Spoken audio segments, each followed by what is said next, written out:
Hello everyone. तो इस video में डिस्कस करने वाले हैं प्रिंट मीडिया की वैसी खबरों के बारे में जो आपके लिए इम्पॉर्टेंट है। और बेसिकली बात करने वाले हैं हाई स्कूल टीचर्स के बारे में जिन्होंने जो भी गैर अनुसूचित जिले से बिलोंग करते हैं और उन्होंने आवेदन दिया है अनुसूचित जिले में नौकरी के लिए यानी कि पद स्थापन के लिए, जैसे कि रांची जिले में। इन सभी जिलों में जो आवेदन दिया है तो उनसे संबंधित कुछ त्रुटियाँ हैं, तो उन सभी त्रुटियों को लेकर कैबिनेट मंत्रियों से लोग मिलने वाले हैं। और हालांकि जो भी त्रुटियां हैं उसके बारे में डिटेल से चर्चा करने वाले हैं। और इसके अलावा बात करेंगे नियोजन नीति के बारे में, क्योंकि नियोजन नीति से रिलेटेड जो सर्वे किया जा रहा था, अब सर्वे को ऑफ कर दिया जा रहा है। और सर्वे के उपरांत यहाँ पर कब तक नियोजन नीति आ सकती है और किन किन बातों को इसमें समायोजित किया जा सकता है, तो सभी के बारे में चर्चा करने वाले हैं। और इसके अलावा जो पंचायत स्वयंसेवक लोग हैं जो कल ज़बरदस्त तरीके से आंदोलन कर रहे थे और इस आंदोलन के दौरान वे लोग पुलिस से भिड़ गए और जितने भी वहाँ पर पुलिस बल थे उन सभी के द्वारा ज़बरदस्त तरीके से लाठी चार्ज कर दिया गया। यानी कि जिस तरह से जलियांवाला बाग थोड़ा सा ज़्यादा हो जाएगा क्योंकि उसमें काफ़ी ज़्यादा मौतें भी हुई थी, तो यहाँ पर लाठी चार्ज किया गया है। तो आइए इन सभी खबरों को डिटेल से देख लेते हैं। सबसे पहले बात कर लेते हैं नियोजन नीति अपडेट को लेकर। तो यहाँ पर देख सकते हैं कि कल ही जितने भी झारखंड के महत्वपूर्ण प्रिंट मीडिया हैं उन सभी में फर्स्ट पेज पे यही छपा हुआ था। तो यहाँ पर देख सकते हैं कि इनका कहना है, इनका संदेश है हमारे मुख्यमंत्री का कि नियुक्ति प्रक्रिया पर अपनी राय देने के लिए झारखंड के लाखों युवाओं को हार्दिक धन्यवाद और जोहार। यानी कि ये जो सर्वे है ये सर्वे अब समाप्त कर दिया गया है और इसमें लाखों युवाओं ने हिस्सा लिया है। तो इनका कहना है कि सभी बाधाओं को दूर करते हुए नियुक्ति प्रक्रिया शीघ्र होगी आरंभ। तो झारखंड के अभ्यर्थी इतने ज़्यादा निराश हो चुके हैं कि यहाँ पर देख सकते हैं कि उनके द्वारा ये मीम्स बनाया गया है। तो जल्द ही हमारी सरकार, ये ओरिजिनल नहीं है, मीम्स है, ध्यान दीजिएगा, कि जल्द ही हमारी सरकार युवाओं को फिर से ठगने का काम करेगी और झारखंड की जनता ने हमसे जो अपेक्षा की थी उस पर हमारी सरकार पूरी तरीके से फिसडी साबित हुई है। और लेकिन फिर भी यहाँ की जनता हमें झेल रही है, उसके लिए क्षमा और माफ़ी। वाकई में ऐसा ही न्यूज़ होना चाहिए था, लेकिन वो न्यूज़ छपा हुआ है। बाधाओं को नहीं करेंगे दूर क्योंकि हमें है झारखंड को लूटने का सुरूर। तो ऐसा इसलिए कहा जा रहा है क्योंकि जब से झारखंड सरकार बनी है हेमंत सोरेन की सरकार, तब से लगातार नियुक्ति वर्ष मनाया जा रहा है लेकिन किसी को भी नियुक्ति नहीं दिया जा रहा है। तो यहाँ पर देख सकते हैं कि नियोजन नीति कब तक आ सकती है। तो यहाँ पर बजट सत्र में आ सकता है नियोजन नीति, और नियोजन नीति में संशोधन का प्रस्ताव यहाँ पर हो सकता है। तो इसमें जो इम्पोर्टेंट है उसके बारे में डिस्कस करने वाले हैं। यहाँ पर देख सकते हैं कि नियोजन नीति में 1932 के खतियान से यहाँ पर राज्य सरकार समझौता नहीं करने जा रही। हालांकि यह तो समझौता होगा ही होगा, चाहे जो भी छपे, क्योंकि यहाँ पर काफ़ी ज़्यादा लोचा है। अभी तो फिर से कैबिनेट से पास कराना पड़ेगा, फिर से राज्यपाल पास भेजना पड़ेगा और फिर से नवी अनुसूची को लेकर यहाँ पर प्रक्रिया को आगे बढ़ाना पड़ेगा। तो ये मतलब बहुत लेंदी प्रोसेस है। तो अभी जो वर्तमान प्रोसेस है उसकी डिस्कस कर लेते हैं उसके बारे में। तो माना जा रहा है कि राज्य सरकार किसी न किसी रूप में झारखंड से मैट्रिक और इंटर की अनिवार्यता को नियोजन नीति में शामिल रखेगी। ये सही रहेगा।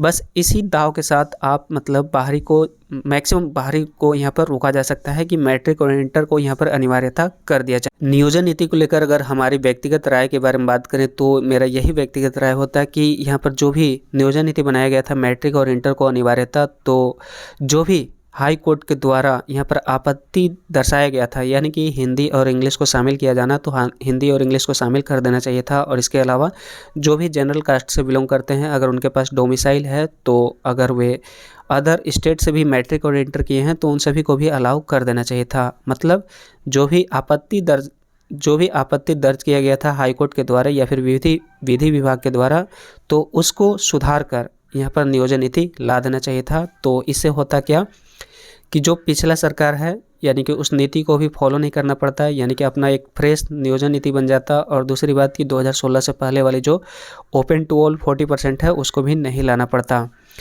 तो ये मतलब बेस्ट होता है हमारी नज़र में। और आपकी नज़र में क्या है वो आप कमेंट बॉक्स में बताएं।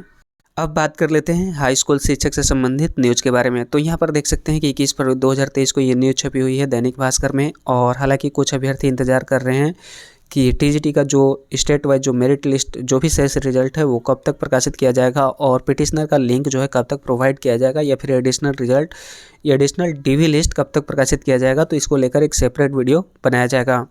और इस वीडियो में बेसिकली बात करने वाले हैं प्रिंट न्यूज़ के बारे में। तो यहाँ पर देख सकते हैं कि कैबिनेट मंत्रियों से मिलकर पद स्थापन की त्रुटियाँ बताने वाले हैं हाई स्कूल टीचर्स। तो झारखंड राज्य माध्यमिक शिक्षक संघ रांची के अध्यक्ष जो हैं सफदर इमाम की अध्यक्षता में संघ के कार्यकारिणी सदस्यों की बैठक सोमवार को हुई। और अध्यक्ष ने कहा कि गैर अनुसूचित जिले से, ध्यान दीजिएगा कि गैर अनुसूचित जिले से रांची जिला में जिन शिक्षकों का पद स्थापन हो रहा है, जिसके कारण पहले से पदस्थापित जो हैं शिक्षक के प्रभावित होने की संभावना है। यानी कि इसमें जो भी ज्वाइंट टीचर्स हैं और उन्हें मौका दिया गया है पद स्थापन के लिए, तो पद स्थापन के लिए अप्लाई कर दी है रांची। तो रांची में पहले से जो पद स्थापित हैं तो वो तो निश्चित तौर पर प्रभावित होंगे। तो इसे रोकने के लिए संघ कैबिनेट के सभी मंत्रियों से मिलकर इस ओर ध्यान आकृष्ट कराया जाएगा और कहा कि शिक्षक के योगदान के बाद किसी कारणवश नौकरी छोड़ चुके हैं या फिर जिनकी मृत्यु हो चुकी है या फिर जो माध्यमिक से +2 हाई स्कूल में जा चुके हैं उन्हें समायोजित किया जाए। और यह भी कहा कि गैर अनुसूचित जिलों से जो शिक्षक रांची में पदस्थापन के लिए आवेदन दिए हैं उसकी जांच कर देखा जाए कि वे जिस कैटेगरी में नियुक्त हुए हैं उसी में आवेदन किया है या फिर नहीं। तो इसकी जांच की मांग करने वाले हैं ये सभी।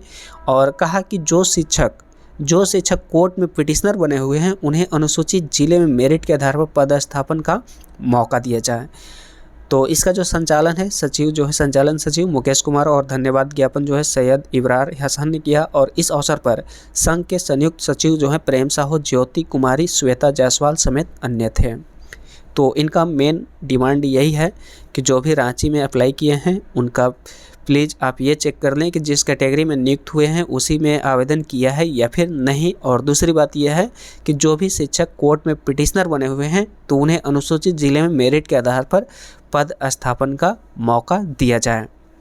और इसके अलावा एक और न्यूज़ छपा हुआ है टीचर से संबंधित। तो यहाँ पर देख सकते हैं कि हाई स्कूल, पहले न्यूज़ यहाँ पर देख लें 21 फरवरी 2023 की है, दैनिक भास्कर में छपी हुई है। तो यहाँ पर ये न्यूज़ है कि हाई कोर्ट से स्नातक प्रशिक्षित शिक्षकों को मिली बड़ी राहत। ये थोड़ा सा 2015 में जो शिक्षक बहाली हुई थी उससे संबंधित है। तो यहाँ पर थोड़ा सा शॉर्ट में बात कर लेते हैं कि सोमवार को मध्य विद्यालयों में नियुक्त जो हैं स्नातक प्रशिक्षित शिक्षकों को दोबारा नियुक्त करने की एकल पीठ के आदेश के खिलाफ सरकार की दायर याचिका को हाईकोर्ट की डबल बेंच ने खारिज कर दिया है। यानी कि यहाँ पर एकल बेंच ने यह आदेश दिया था कि उनको दोबारा नियुक्त कर दिया जाए जो भी हटाए गए थे। तो कोर्ट ने एकल पीठ के आदेश को सही ठहराया है। और हालांकि सरकार ने एकल पीठ के आदेश पर ही सभी शिक्षकों को दोबारा नियुक्त कर दिया था, लेकिन शर्त लगाई गई थी कि नियुक्ति अपील के आदेश से प्रभावित होगी, यानी कि डबल बेंच के आदेश से प्रभावित होगी। तो अब बिल्कुल भी प्रभावित नहीं होगी और नियुक्ति यथावत रहेगी। तो मालूम हो कि हटाए गए शिक्षकों को फिर से बहाल करने के निर्देश के खिलाफ राज्य सरकार ने हाई कोर्ट में अपील दाखिल की थी कि 2015 में हुई शिक्षक बहाली में कॉमर्स ग्रेजुएट की राजकीय मध्य विद्यालय में नियुक्ति हुई थी। तो यहाँ पर ये कहकर मतलब हटा दिया गया था, यहाँ पर दिया ही है। हालांकि सरकार ने 2016 में ये कहते हुए इन्हें हटा दिया कि कला विषय के लिए यानी कि 8 सब्जेक्ट के लिए कॉमर्स ग्रेजुएट की नियुक्ति शिक्षक के रूप में नहीं हो सकती है। इसके बाद वर्ष 2016 में निकाले गए शिक्षकों ने हाई कोर्ट में याचिका दाखिल की थी और एकल पीठ ने वर्ष 2019 में सुनवाई के बाद राज्य सरकार को शिक्षकों की फिर से बहाली का आदेश दिया था। कुल मिलाकर यही है कि डबल बेंच ने यहाँ पर अब आदेश दे दिया है कि अब उनकी नौकरी जो है यथावत रहेगी और वे बिल्कुल नहीं हटने वाले हैं। और यही चीज़ छपी हुई है यहाँ पर, कुल मिलाकर वही न्यूज़ है। ये न्यूज़ हिंदुस्तान पेपर में छपी हुई थी। तो अब बात कर लेते हैं कि जो भी पंचायत स्वयं सेवक हैं तो ये लगातार आंदोलन कर रहे थे राजभवन के समीप। तो यहाँ पर देख सकते हैं कि राजभवन के पास सोमवार को यहाँ पर बैरिकेडिंग तोड़ने का प्रयास करते यहाँ पर प्रदर्शनकारी। तो यहाँ पर जो इनका डिमांड था बेसिकली उसकी बात कर लेते हैं। और उसके बाद यहाँ पर ज़बरदस्त तरीके से लाठीचार्ज किया गया है। हालांकि उसका वीडियो भी आप सभी को दिखाते हैं, लेकिन वीडियो अलाउ नहीं किया जाता है। जो भी यहाँ पर भगदड़ होता है या फिर जो भी मारपीट होता है या फिर जो भी यहाँ पर दंगा फसाद जो भी होता है उसको अलाउ नहीं करता यूट्यूब, इसलिए मैंने उसे अपलोड नहीं किया है।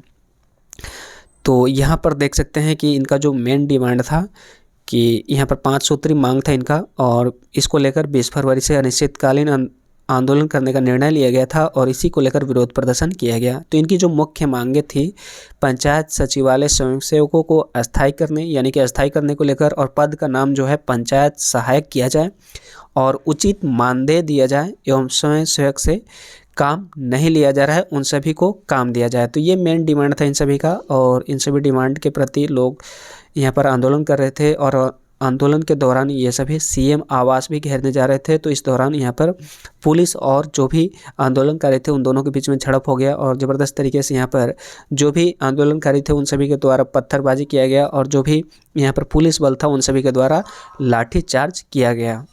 तो इसको लेकर हालांकि यहाँ पर जो कुछ लोगों की प्रतिक्रियाएं आई हैं, तो यहाँ पर देख सकते हैं कि राज्य सरकार ने बर्बरता की सीमा लंघी है, दीपक प्रकाश का कहना है। और यहाँ पर बाबूलाल मरांडी का कहना है कि जनता चुनाव में देगी लाठीचार्ज का जवाब, यानी कि सॉल्यूशन की बात नहीं कर रहे हैं, बस अपने फ़ायदे की बात कर रहे हैं। एक छोटा सा इन्फॉर्मेशन है आप सभी के लिए और हम बात करने वाले हैं ट्रिपल-सी की बेस्ट बुक के बारे में, जो कि चाक्षु पब्लिकेशन की है। तो जो भी नए कैंडिडेट हैं जो टीजीटी का एग्ज़ाम लिखने वाले हैं, तो उन सभी कैंडिडेट के लिए है। और अगर वे बीएड करना चाहते हैं और बीएड करने से पहले आपको कंपटीशन से गुजरना है और ये कंपटीशन जो है जेसीई सीईबी द्वारा आयोजित किया जाता है, तो इसके लिए बेस्ट बुक यहाँ पर लॉन्च किया गया है चाक्षु पब्लिकेशन के द्वारा। तो यहाँ पर देख सकते हैं बीएड संयुक्त प्रवेश प्रतियोगिता परीक्षा 2023 के लिए यहाँ पर लॉन्च किया गया है और ये बुक उन सभी कैंडिडेट के लिए काफ़ी ज़्यादा इंपॉर्टेंट है जो 2023 के बीएड का एग्ज़ाम देने वाले हैं। और ये बुक इसलिए इम्पॉर्टेंट है क्योंकि इसमें 2000 से ज़्यादा महत्वपूर्ण प्रश्नों को समाहित किया गया है और जो पिछला दो बार बीएड का एग्ज़ाम कराया गया है जेसीई सीईबी के द्वारा, तो उन सभी प्रश्न पत्रों को इसमें दे दिया गया है फुल सॉल्यूशन के साथ, जैसा कि आप यहाँ पर देख सकते हैं। फुल डिटेल सॉल्यूशन कर दिया गया है प्रत्येक क्वेश्चन के बाद और जो भी चैप्टर हैं उन सभी चैप्टर का थ्योरी करने के बाद उसका प्रैक्टिस सेट भी दिया गया है ताकि आप एग्ज़ाम में और भी बेहतर कर सकते हैं। तो अगर आप इस बुक को बाई करना चाहते हैं तो इसका जो लिंक है, बाई का जो लिंक है प्रोडक्ट का, उसे आप डिस्क्रिप्शन बॉक्स से वहाँ पर क्लिक कर आप बाई कर सकते हैं या फिर आप अपने नज़दीकी जो बुक सेंटर है वहाँ से आप इसे खरीद सकते हैं।